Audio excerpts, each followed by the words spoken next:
the universe is going to give you exactly the vibration you're in. So if you're feeling good and grateful and abundant, you're going to attract more abundant experiences. Accepting and loving yourself truly for who you are, not needing this nice car or this perfect husband or all these things on the outside, because that can drop in a blink. It's really just being very controlling of how your life is gonna go, and the pattern is putting this thing on a pedestal.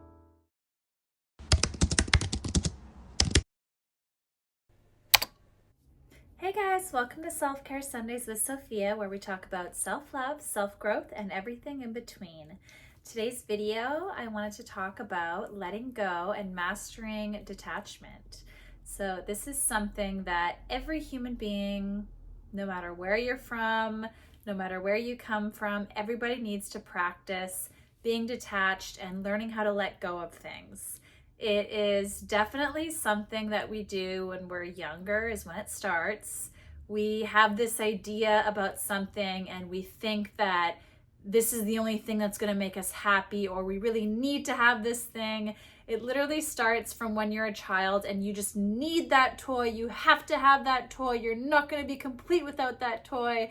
And if you don't get it, you cry and you whine and it feels like the end of the world. So I would say this happens, and then we move on to like high school or end of elementary school, high school, and you start having crushes on boys and you think that you're gonna marry them, and you just are like so attached and you really want to date them and you just think they're so amazing, you just need them. And then maybe later in your adulthood, you might really want to get into this university, or you really want this job, and if you don't get it, then what are you gonna do, right? So there's a pattern there, and the pattern is putting this thing on a pedestal, thinking that this is the end all be all, you need it, and it's really just being very controlling of how your life is gonna go. And it's very much like, it has to go this way, and if it doesn't go this way, then my life is not complete. So I think in life, it's good to kind of have a little bit of a plan and a mission, but there's also beauty to going with the flow and rolling with the punches, because you might have an idea of how something goes, but then you get a divorce, or then you enter this field of work and it's not for you, or you realize, I wanted to be a nurse, but I can't handle blood at all, or something like that. You know what I mean? So things unexpectedly change, and we have to learn to be able to adjust accordingly. So practicing detachment is a super, super important life skill, and honestly, just a really handy tool to have in order to be truly, genuinely happy. I have found so much joy in just being like, all right, universe, it's in your hands.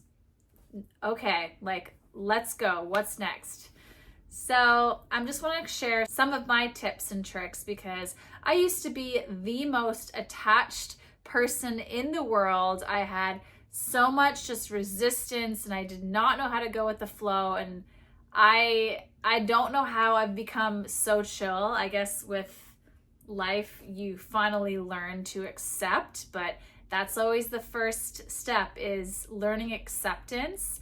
It is what it is. And also kind of a prequel to that is not putting things on such a pedestal and not thinking that it's the end all be all, you know? So it's very good in life to, again, have desires and dreams, but not obsessively thinking about it and thinking about the future, because in order to truly be happy in life, we have to be present in the moment. So if we're constantly thinking about that thing that is in the future, you're not being present, you're not living your best life. So we've understood acceptance. The next thing we need to recognize is that it's a completely self-sabotaging behavior. When you're angry about something that you can't change, or you need something on the outside to make you happy, that's just pure self-sabotage. There's no point in living that way, because you're going to be miserable always. You can't rely on this. That's kind of like the ego talking, is I need this thing to fill me up. the only way to truly be happy is from being inside of yourself and having a relationship with yourself or God or someone or something that is spiritual, and accepting and loving yourself truly for who you are, not needing this nice car or this perfect husband or all these things on the outside, because that can drop in a blink of an eye. Also, if you find yourself obsessing over somebody, and I feel like these types of videos on YouTube, they're kind of clickbait-ish. Sometimes they can work if you truly know how to master detachment, but all of the videos about SP or your specific person, yes, in a way, I guess you can sort of manifest a person back, but I just don't really, I'd rather just do the step back of being like, okay, you know what? If this isn't aligning for me, I'm going to trust the universe and I'm going to move along. I'm not going to force somebody or manipulate a situation just to get somebody to like me. I want to feel in my feminine. I want it to be easy breezy. And if that man isn't chasing and running after me, I'm not really interested at all. I don't want to have to watch hours of YouTube videos about your specific person. And 95% of the time, all of the videos say is just, oh, forget about him and move on. Well, yeah, duh. That is your only option, period. If you want to get somebody back, yeah, is to get over him. And hopefully he realizes, oh, wait, actually, I do like her. But also, most of the time, it's usually their ego misses your attention, and that's why they come back. So that's why I'm just not really a fan of the whole specific person thing. Every case scenario is different. Sometimes people have their healing and timing and blah, blah, blah. But I just think it's a waste of time. And I think that's still being in resistance when you spend your energy watching those videos and plotting and planning, how can I get this person back? It just feels resistance. Which, the next thing I want to say is, my mom has said this our whole life. And she talks about swimming upstream. You know how like with streams or rivers or whatever, they usually flow in a certain direction, and it always flows downstream effortlessly, right? And if you were to put like a little paper sailboat on it, like I'm thinking of the scene in the movie It when the clown is under the, do you know the scene I'm talking about? The kids in the rain. What's his name again?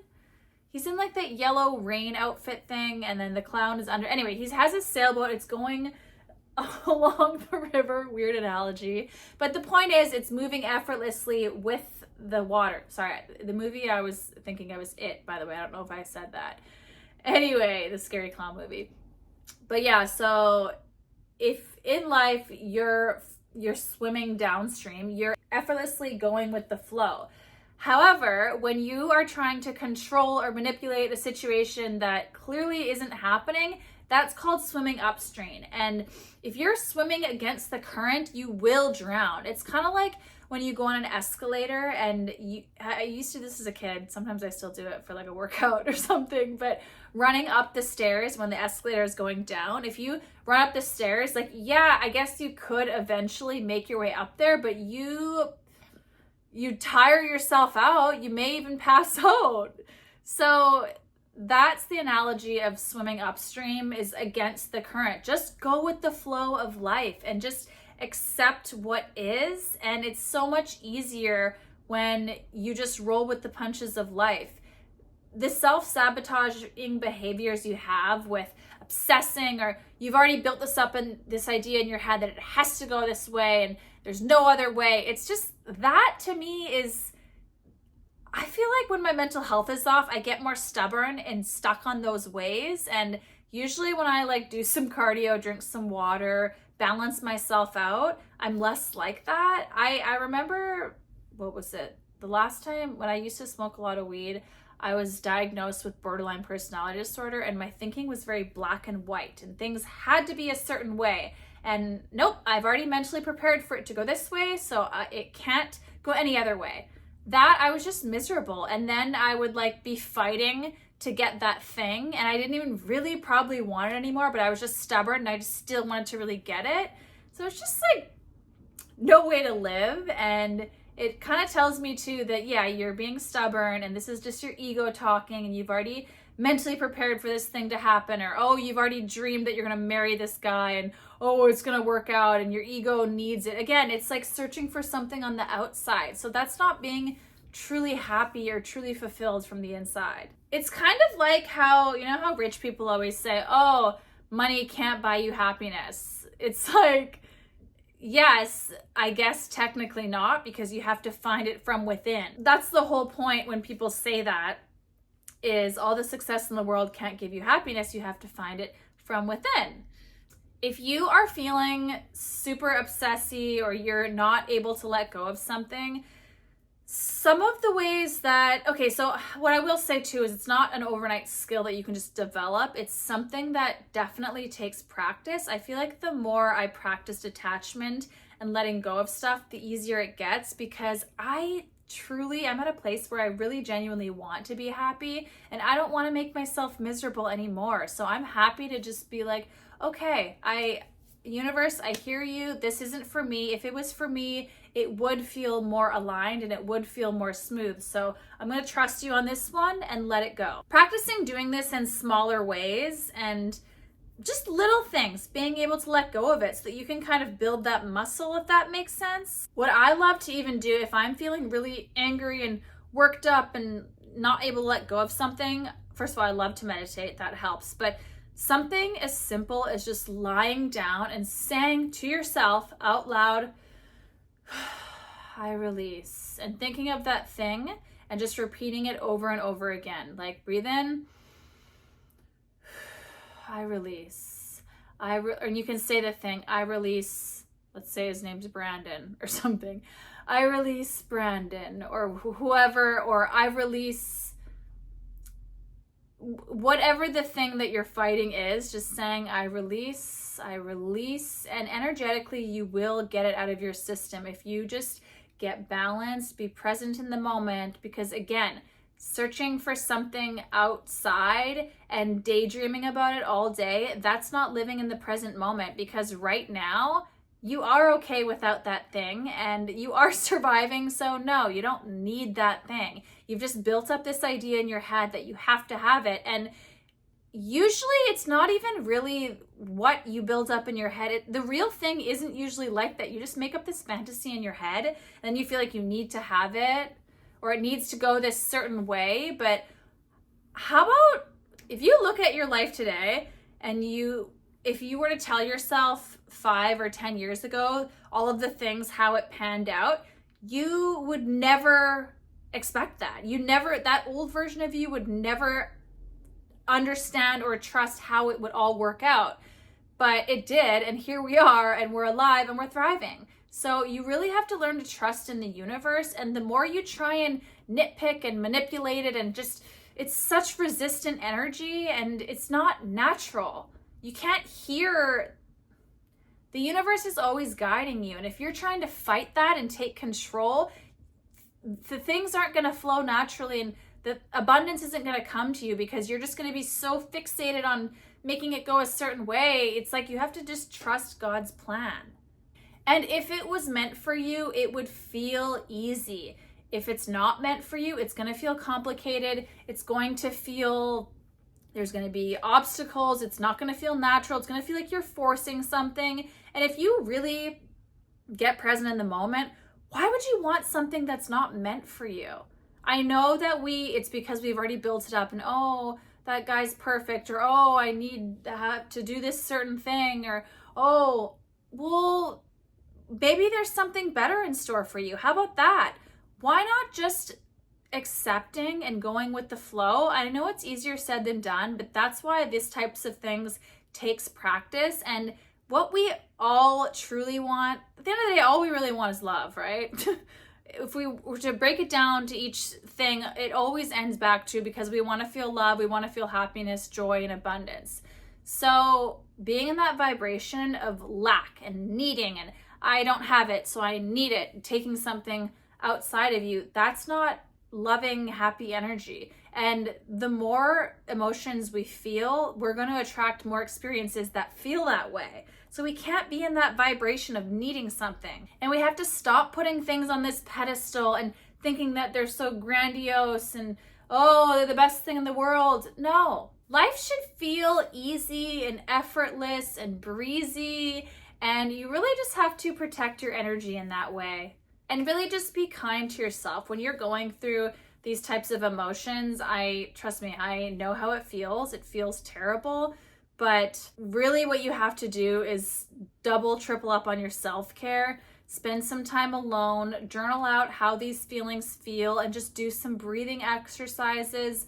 It's going to feel bad for a while, yes, but that's why you have to be extra kind to yourself. And I know this is annoying, but for next time, not building the stuff up so much in life. Set an intention and then let it go. That's why all of those manifestation videos say that, because if you sit and obsess and I need this, I need this, I need this, you're slowly building it more and more on a pedestal, and there's no time for it to marinate, and the universe needs to smooth out a path for it to come to you. But if you're thinking about it, you're just building it up more and more every day.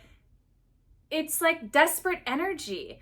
It's not just people that can sense desperate energy, even experiences and things. I don't even know how to describe it, but if your energy needs something, that's not attractive and you're not going to get it. So setting the intention and then letting it go, not constantly obsessing and thinking about it. Because again, the universe might actually have something better up its sleeve. So you can intend for it to go that way, but if it doesn't, that's the beauty of having full 100% faith, is being like, okay, that's a little bit disappointing. However, I'm going to trust that it's for my best interest. Hey, maybe if I got on that plane and maybe that plane was going to crash or something. It's that type of energy where it's like you just have to trust that this thing was not meant for you, period. And next time, not building up experiences or people. When you like a guy, stop fantasizing about you guys going on all these dates and trips and getting married. It's fantasy. It's not real. And that's actually a faster way to push stuff away, is to constantly think and obsess about it and create scenarios in your head. So if you want to push a guy away, think about him all day long.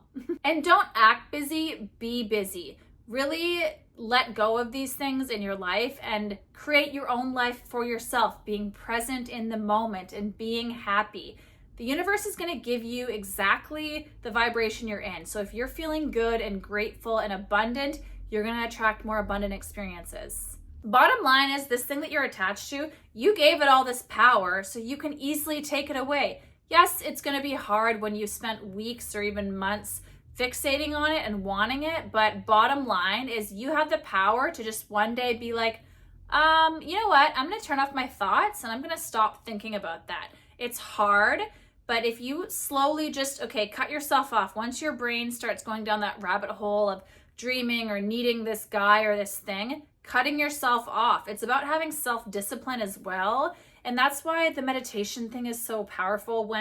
With detachment, I think the number one tool with letting go and detachment is meditation, because when you are present, that's what meditating is it's practicing being in the present moment. When you get better at being in the present moment, you can monitor your thoughts and you can be more aware of yourself fixating on this thing or needing or obsessing. So you can cut yourself off way easier, and you'll be conscious and aware enough to be like, oh, okay, the goal is to feel happy. So thinking about this or feeling the lack of this thing not being there is not going to help me in the long run. So I'm going to cut myself off for that, and I'm going to focus on gratitude, things that I do have.